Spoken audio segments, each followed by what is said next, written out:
ঔষধি গুণ সমৃদ্ধ ফুল রোজেলা, যেটি এখন বাণিজ্যিকভাবে চাষাবাদ হচ্ছে নাটোরের লক্ষ্মীপুর খোলাবাড়িয়া ইউনিয়নের কাঁঠালবাড়িয়া গ্রাম, যেখানে উৎপাদন হচ্ছে এই রোজেলা ফুল।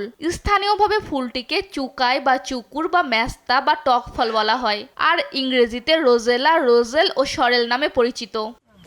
2019 সালে 5 শতক জমিতে রোজেলা ফুলের বাণিজ্যিক চাষ শুরু করেন গ্রামের ভেষজ চাষী শহীদুল ইসলাম। এবছর তা গড়িয়েছে 15 বিঘা জমিতে, আর ফুল বিক্রি হচ্ছে 5,000 টাকা কেজি দরে।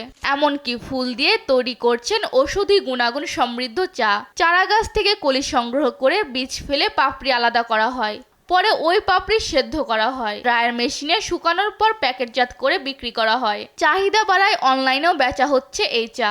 আমি বিগত 5-6 বছর আগে অল্প কিছু দিয়ে রোজেলা চাষ শুরু করি, আর আমি এটা উদ্বুদ্ধ হই পিকেএস থেকে। আমাদের এখানে একটা লোক আসছিল, ওনার ইয়াতে আমি উদ্বুদ্ধ হই।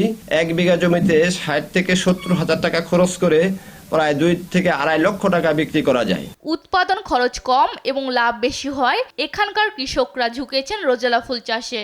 রোজেলা চাষ বেশি হয় কাঁঠালবাড়িয়া গ্রামের বেকার নারী পুরুষদের কর্মসংস্থান হয়েছে। এই রোজেলা চাষ আসার পরে আমাদের কাজকর্ম ভালোই চলে, একদিনও বসে থাকা লাগে না আমাদের।